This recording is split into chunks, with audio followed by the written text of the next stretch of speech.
What's up, Internet? Wet Hot American Summer is back in role-playing game form. I'm Joe Starr. I am here with the creators of, I guess, an unofficial third part to the Wet Hot American Summer saga, Wet Hot American Summer Fantasy Camp, the role-playing game. I am here with the creators Amanda Meadows, Jeffrey Golden, Lee Keeler. Hey, guys. Hey, what's up? It is officially licensed. I don't know if it's canon, right? But it does. But we did get David Wayne's blessing, so so that much I can say for sure. Right. Well, let's start off with some of our audience members who may not be so indoor kid inclined. What is this?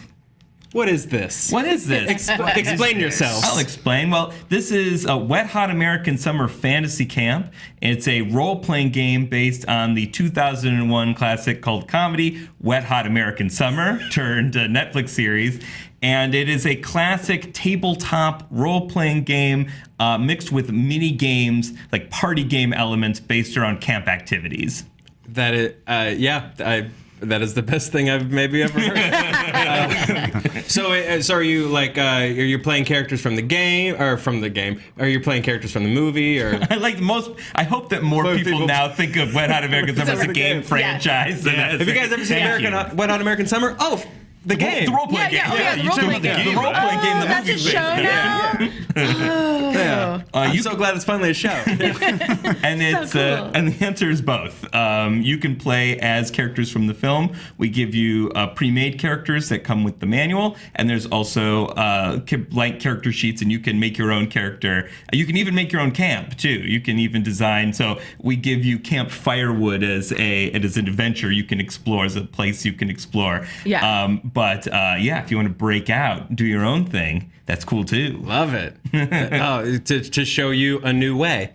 So you said it's official, it's licensed. David Wayne gave his blessing. So who from the movie / show that is now based on this this role playing game? What was their involvement? We've got some hot tips from some of the cast members, which we're really lucky to have. We got Michael Ian Black. Awesome. In there, we've got Ken Marino. We have questions out to him. So, Ken Marino, if you're watching, let's get those answers real quick. We have Marguerite Moreau, our Katie.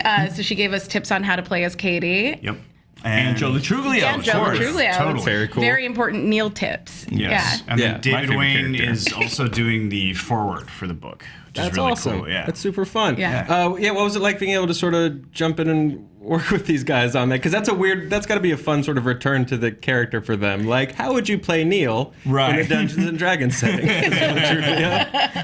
Their answers are hilarious. They were all very surprisingly game, and just like particularly, all three, Joe, Marguerite, and Michael were like just so whip smart, funny, and immediately were able to slide back into character. It was like really easy. I mean, part of it probably had to do with the fact that they had just finished taping the new season. Yeah. So they were in the headspace. They were like in the headspace. It was They're in the recent character. for them. And you get that. Costumes. You get that when you read the game tips. So very cool. So I mean, obviously, this is a cult favorite movie with a huge following. We all love it. The Netflix series was great.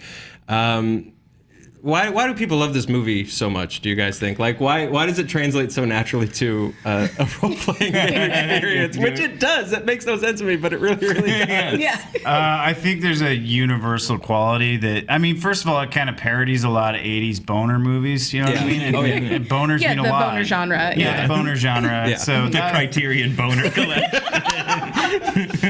So it was already like in that vein. And then, when you throw in the sensibility, the spirit of the movie and the show itself, which is just kind of having a ridiculous party time, I just described that in the most Russian way possible. No. But, By having ridiculous party time. It's wild and crazy game. Very nice. His wife. But the spirit of all of that is kind of captured in the game. Like that's what we were trying to do in terms of translating it to a live experience. It's something you can do with your friends to kind of build your own story with your own characters or with the new characters. So it was cool. It's really crazy. And I also think that the characters in Wet Hot are very goal-oriented. They are. Yeah. You know, whether it's trying to get laid or trying to, you know, separate themselves from their past, break up with a past lover. It's the last day of camp. It's the last day of Exactly. camp. Yeah. And so that's definitely an aspect of the game, that this is a very important day of camp. And that your character is trying to accomplish something, something Right. big, Yeah. and you get to decide what you want your character to try. You and gotta get accomplish. McKinley laid, yeah. You got to get McKinley laid, absolutely. Yeah, exactly. That's why Jeffrey and Lee came up with like every character has a big camp dream. So, and That's if you perfect. fill out your own character sheet, you have to figure out what your big camp dream is, Right. and that can be really funny. A lot of the play tests that we've done in the past have led to some very funny dreams. Everything Yeah. from want to do like an Evil Knievel style like stunt that Yeah. makes me like a legend at camp, Right. To Winning a Purple dancing. Heart. winning a Purple Heart. was one. That was Heart. sweet. Yeah. That came out of nowhere. Yeah, that was great. To like I want to get over my fear of bees. Like it really runs the gamut. It could be you really know? specific. I'm now no longer convinced that this isn't also just how they wrote the movie. They did this game. So, favorite Wet Hot moments. Let's celebrate Oh my the piece of goodness. art that is Wet Hot American Summer for a minute. I think for me, my favorite moment is when David Hyde Pierce is trying to. He's like, it's toward the end of the way, and he's trying to figure out like how they're going to stop the piece of Skylab from Right. hitting the camp, and he gets up and he goes. No. There's something like, and then later in the film he says, "Oh my," which is hilarious. Yeah. But there's something I do really love that just that like mime out of like, Or just- he's doing the Mind calculations are the funniest. like that, Yeah. like he's doing it that fat. Like there's like a hologram, like fantasy calculator in front of him. That he's just, This is like pre Tony Stark. There's no, no hologram. Yeah, this is his You had to mind- do it in your head back This is then. his mind Jarvis. Yeah. Oh so man. that'll be mine. Yeah, for me, I love Gail. Molly Shannon is so funny in this movie. Be strong, Gail. Yes. Yeah, it's near and dear to my heart. Yeah, totally getting advice from that's like one of her campers, right? Yeah, be strong, Yeah, from Gail. Aaron. Yeah, be strong, Gail. Yeah, from Aaron, right? Yeah, we're rooting for you, Gail. Mine has to be mine's a standard, but I still love it. It's when he's driving the van, when Victor's driving the van, and right. he's singing, Even though we ain't got money. and then he just like, oh, and just careened into a tree. The first It was time I so saw immediate. the first time I saw that in the theater, like I didn't stop laughing. Like I would just like I missed like a whole whatever the scene is after it. Like I You're just still completely laughing. missed it because I was doubled over in my seat laughing. Yeah, the It's so first time I funny. saw it, we watched it 3 times because I remember I was in college and someone looked at me and was like, "You haven't seen Wet Hot American Summer yet?" And everyone stopped what was going on and we all just went and watched it. We watched it, I think, 3 times in a row. That's That's a rare distinction for a movie too. Like, Yeah. it's one of those movies where if you find out someone hasn't seen it, everything has to stop, and you're like, "This, Yeah, we we're all all have going. to do this Get in the now." van. I Get had, in the I van. had the good fortune of bringing it to my college. I had seen it in its original theatrical run because I was in New York that summer at the time. And so when it came out on DVD, there was like a film series that I helped put on at our college, and I showed it to Whoa. people for the first time. It was packed. It was we Yeah. showed a lot of great movies, but that particular screening was absolutely packed.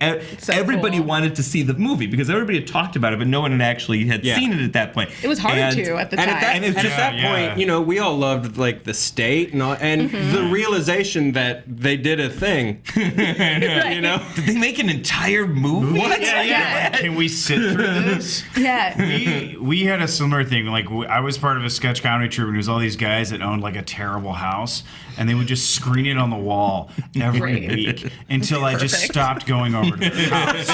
Like I was like, I can't go over there anymore. And they're like, why? I'm like, I've seen Wet Hot like 12 times. Yeah. so many times. I think my favorite, maybe it's because it's newer, but when Chris Pine sings "Higher and Higher" on the roof, That's in the great. Netflix It is series, really there was like. For me as a comedy fan, there was a weird emotional arc to it too, where I was like, "Oh man!"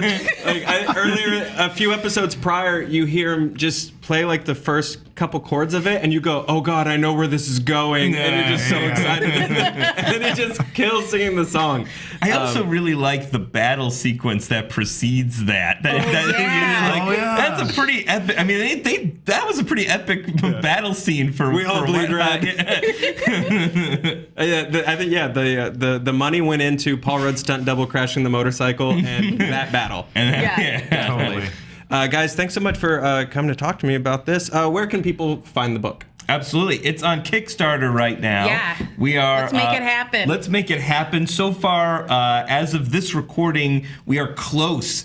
But we're not quite there yet. So we want to make sure that Fantasy Camp becomes a reality so that people can play this for years and years to come. Make it the next Pathfinder. And I mean, I know like one of the goals is literally just you get the book, you know. That's right. So you're pre-ordering the book basically. Exactly. You get the digital, you get the hard copy. You can get a hard copy with a bottle of Jean's dick cream. Very important. Very, super key. very rare collector's item. Yeah. And the High Rollers reward is you get to be a character in the game. We will like interview you. These two guys will interview you and we will write turn a you. character sheet, and you'll get a drawing. It'll be pretty rad. Yeah. Love it. You can if you go to Kickstarter and you search Wet Hot American Summer, you'll find it. You can also go to devastatorpress.com/wethot, and that'll redirect you to the Kickstarter. Very cool. Or Devastator Press on Twitter. That's true. Yeah, we're linking to it a lot. So you'll find It's been around. It's been around a little bit. Yeah. Amanda, Jeff Lee, thank you guys so much for hanging out. And you guys can find Wet Hot Fantasy Camp on Kickstarter, and you can check out all of their books on Devastator Press. It's an amazing, just humor press. The stuff you guys do is so good. I'm such a big fan. Oh, thanks so much. Thank you guys. Don't forget, check this out. And let us know what characters you're playing, Internet. Be sure to click in the boxes that may or may not be appearing next to me for more Screen Junkies news. Like and subscribe, and be nice in the comments. It's Dalton's first rule. Bye, everybody. Did you know there was a camera there? There's a camera there. I didn't even realize. I was looking at the. I thought we were just having a conversation. Yeah, no, this is my breakfast nook. Okay, so it was just a comment. Repeat again. Yeah. Jeez.